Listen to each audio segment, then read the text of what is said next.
Каспий KZ мобильді қосымшасында 270-ші нысандағы декларацияны қалай тапсырады? Мемлекеттік қызметтер сервисіне өтіп, 270-ші нысандағы декларация деп басыңыз. Декларация тапсыру деп басыңыз. Декларация түрін көрсетіңіз. Бастапқы, бірінші рет тапсырған кезде, кезекті, келесі салық кезеңі үшін.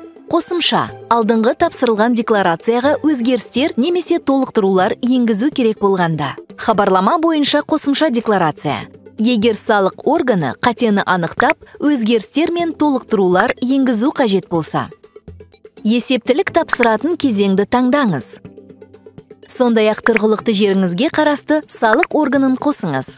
Өзіңіздің салық органыңызды 1414 нөміріне хабарласып біле аласыз. Деректерді басыңыз. Қазақстандағы және одан тыс жердегі мүліктен түскен табыс туралы мәліметтерді толтырыңыз. Табыс түрін таңдап, соманы енгізіңіз.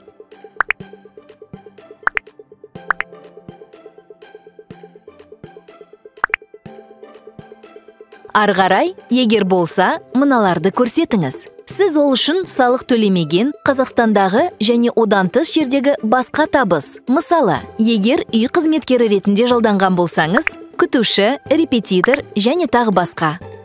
Өзіңіз басқарып отырған, не 25%-дан астам үлесін иеленіп отырған шетелдік компаниядан түсетін табыс. Сіз табысқа қарай түзетуді қолдана аласыз. Мысалы, алимент немесе депозиттер мен облигациялар бойынша пайыз.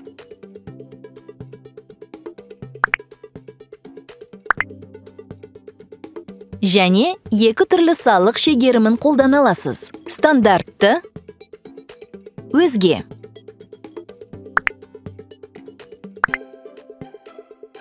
Мыналарды көрсетіңіз. Егер сізден Қазақстаннан тыс жерде табыс салығы ұсталса, мысалы, жалақыдан немесе инвестициялар бойынша дивидендтен. Жеке табыс салығы бойынша артық төлем. Жеке практика жүргізіп отырған тұлғаның табысы. Мысалы, егер адвокат болсаңыз. Сондай-ақ мынаны атап өту керек. Сіз мемлекеттік қызметші, ұлттық компанияның басшысы және қызметкері немесе олардың жақын туысы болып табыласыз ба?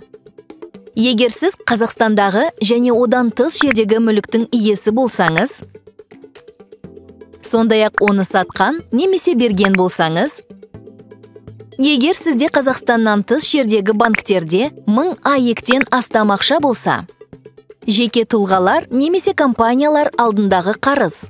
Оған Қазақстан банктеріндегі несиелер мен бөліп төлеу қосылмайды. Жеке тұлғалар мен компаниялардың сіздің алдыңыздағы қарыздары. Қазақстаннан тыс жердегі мүлкіңіз немесе активтеріңіз. Бақыланатын шетелдік компаниялардан түсетін табыс. Оған жалақы кірмейді. Деректерді тексеріңіз. Қажет болса, оларды өзгертуге болады. Растап, декларация тапсыру деп басыңыз.